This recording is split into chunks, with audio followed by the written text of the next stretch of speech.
ఇప్పుడు మరొక బాధితులు మన ముందున్నారు, జనపల్లి శ్రీనివాస్. ఈ పేరు ఎంతమందికి తెలుసు నాకు తెలీదు. కోడికత్తి శ్రీని అంటేనే తెలుస్తాడు ఆ కుర్రోడు. కోడికత్తి శ్రీని గారి తల్లి, అన్న, తండ్రి వీళ్ళ పరిస్థితి చూస్తే ఎవరికి కన్నీళ్ళు లాగో. ఈ వయసులో ఉన్న ఈ తల్లిదండ్రులకి సంపాదించి పెట్టే కొడుకు ఈ రోజున 5 సంవత్సరాల నుంచి జైల్లో ఉన్నాడు. ఇక్కడ బాబాయిని ముక్క ముక్కలుగా నరికేసినాడు, బయట తిరుగుతున్నాడు. డెడ్ బాడీ చంపేసి డెడ్ బాడీ డోర్ డెలివరీ చేసినాడు, బయట తిరుగుతున్నాడు. రకరకాల నేరాలు చేసిన వాళ్ళు అందరూ బయట తిరుగుతుంటే చిన్న గీత గీసుకుందనే కారణం చూపించి 5 సంవత్సరాల నుంచి జైల్లో ఉంచారు కుర్రాడిని. ఇప్పటికి ఇంకా ఎన్ఐఏ వచ్చారు, బాబాడు ఏం కుట్ర ఏం చేయలేదాడు, ఏం చేయలేదని వదిలేంటారంటే లేదు మళ్ళీ మొదటి నుంచి మళ్ళీ ఎంక్వైరీ చేయండి అని చెప్పి మళ్ళీ హైకోర్టులో పిటిషన్ వేశాడు జగన్ రెడ్డి. జగన్ రెడ్డి అన్నాడు జనపల్లి సీన్ అని కొట్టాడండి, అతను శిక్షించండి అని. ఆ మాట అంటే సిగ్గుండాలో వద్దా? ఓ రాష్ట్ర ముఖ్యమంత్రి ఓ దళిత కుర్రాడు మీద కంప్లైంట్ ఇస్తావా? ఛే, ఏం బతికాయది? 5 సంవత్సరాల నుంచి జైల్లో పెడతావు కుర్రాడిని. నీ మీద 38 కేసులు ఉన్నాయి. నువ్వే 16 నెలల్లో బయటకు వస్తావు. 1,00,000 కోట్లు సంపాదించి 16 నెలల్లో బయటకు వస్తావు. నువ్వు చిన్న గీత గీసుకుంటే 5 సంవత్సరాల నుంచి లోపలెట్టి నన్ను కొట్టాడేంటి, నన్ను జడ్జి గారు నన్ను కొట్టాడేంటి అని చెప్తున్నాడు. వెళ్ళి సిగ్గుండొద్దండి.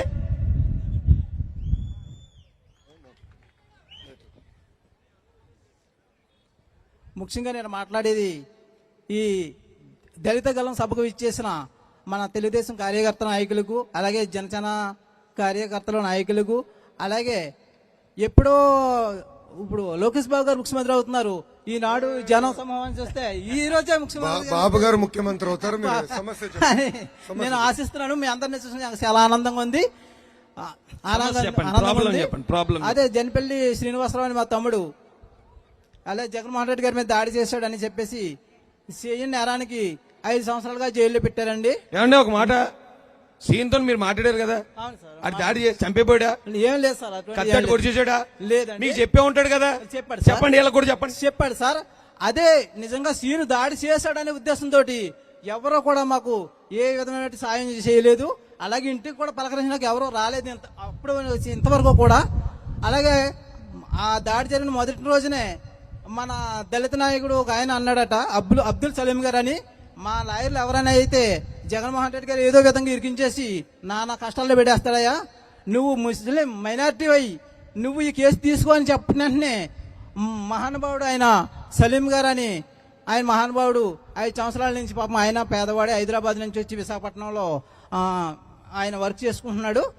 ఆయన అన్నాడు, తమ్ముడి దగ్గరికి వెళ్ళి అడిగాడు, మరి ఏంటండి కేసు విషయం అంటే, అయ్యా నేను దళిత పేద కుటుంబంలో ఉండి నేను డబ్బులు ఇచ్చి అయితే నేను ఈ కేసు చేసుకోలేను సార్, నేను గవర్నమెంట్ ప్లేటర్ని పెట్టుకుని చేసుకుంటాను అంటే, లేదు నేనున్నాను రా, దళితుల పట్ల ఆదర్శంగా నేను నిలబడతాను, ఒక ముస్లిం సోదరుడిని అని చెప్పేసి ఏకైక ఒక లాయరు సలీం గారండి. ఆయనకి మేము కుటుంబ పరంగా రుణపడి ఉంటాము.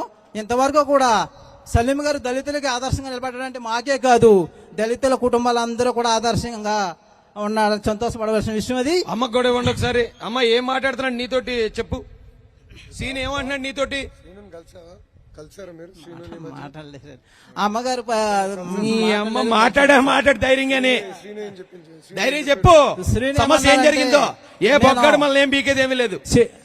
చెయ్యి నేరానికి ఇరుక్కుపోయినన్న నువ్వు బాబు గారు ఎక్కడ చంద్రబాబు నాయుడు గారు మీటింగ్ పెట్టినా, లేదంటే లూకస్ అన్నగారిని కూడా కలువు అని అన్నారు.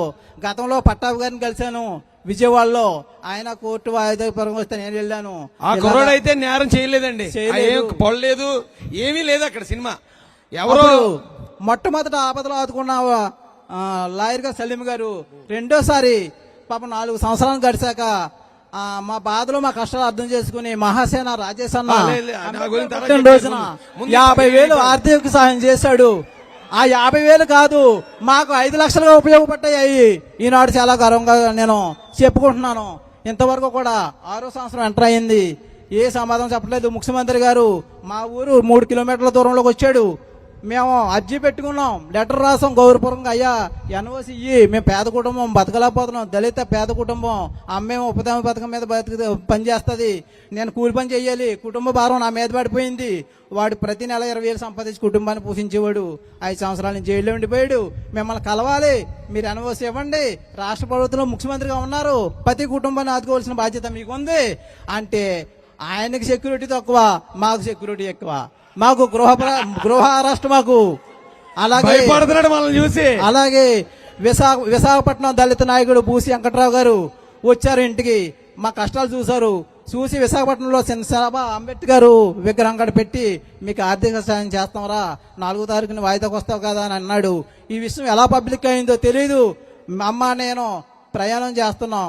దారిలోండి సార్ ఎక్కడున్నారంటే మా ఇంటి చుట్టూ 10 మంది పోలీసు వాళ్ళు ఉన్నారు. అర్ధరాత్రి 12 గంటలకి నన్ను గృహ అరెస్ట్ చేశారని చెప్పి జగన్మోహన్ రెడ్డి గారు అనడం జరిగింది. ఆయన గృహ అరెస్ట్ చేశారు. అన్ని కష్టాలు పడుతున్నాం. ఇప్పటికీ ఏ విధమైన న్యాయం జరగలేదు. తమ్ముడు చూస్తే జైల్లో నుండిపోడు. లోకేష్ బాబు గారు నేను ఒకటి కోరుకుంటున్నాను, మన ఎలక్షన్ రాకముందే తమ్ముడిని బెయిల్ మీద ఏ విధంగా ఎన్ని కష్టాలు వచ్చినా బయటకు తీసుకొస్తారని, మా కుటుంబాన్ని ఆదుకుంటారని మేము మనస్ఫూర్తిగా అన్నా, ఓ మాట సూటిగా అడుగుతాను, ఒక మాట. కోనసీమ జిల్లా ముమ్మడివరం నియోజకవర్గం నుంచి వచ్చాం. ఎంత దూరం నుంచి. నాన్నగారి పరిస్థితి బాగాలేదు. అయినప్పటికీ కూడా లోకేష్ అన్నగారిని చూడాలి. సభ మీదకి వచ్చినందుకు పిలిచినందుకు మేము చాలా గర్వపడుతున్నాం. అది చాలు మాకు. అది సంతోషం. ఒక చిన్న ప్రశ్న అడగాలి. ఇది మీరు నన్ను మొదటిసారి కలుస్తున్నారా, గతంలో కలిసారా? మొదటిసారి. ఎందుకు అడుగుతున్నానంటే ఎన్నికల ముందల మేమే కోడికత్తి ఇచ్చేదో దాడి చేపించామని వాళ్ళు ప్రచారం చేశారు. అవునా కదా? ఏమ్మా మొదటిసారి కలుస్తున్నారా, గతంలో నన్ను కలిసారా? కాబట్టి నిజ నిజాలు మొదటిసారా ఇది? సార్ మొదటిసారి కలుస్తున్నాం.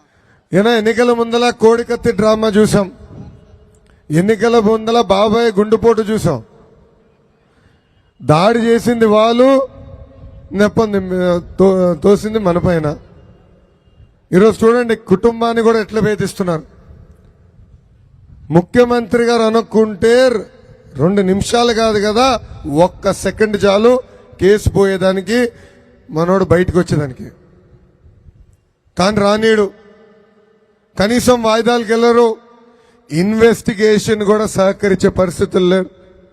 5 సంవత్సరాలు అయింది ఒక దళిత కుర్రోడిని కేసులో ఇరికిచ్చి లోపలేసి, ఇప్పటికీ బయటికి రాలేదు. అందుకే మీరు ధైర్యంగా ఉండండి.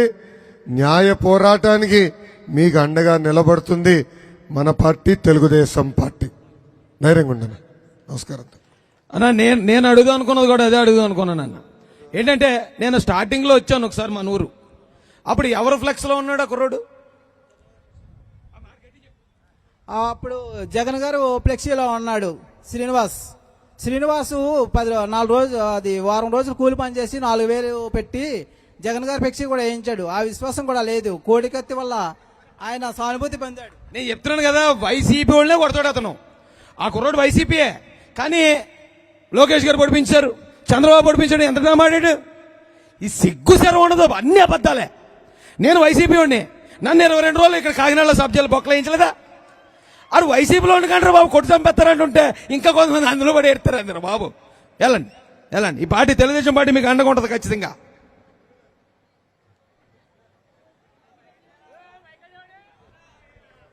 ఇక త్వరగా క్లోజ్ చేద్దామండి, ఎందుకంటే అన్న నాకు కేవలం 1 గంటన్నర టైమే ఇచ్చారు.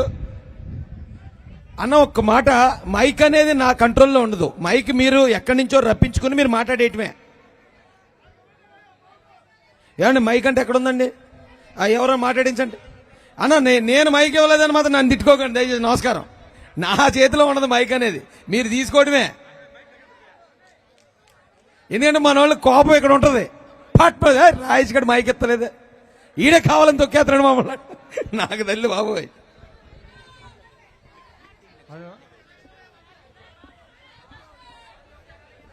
జేబీ మౌనా లోకేష్ అన్న, మరి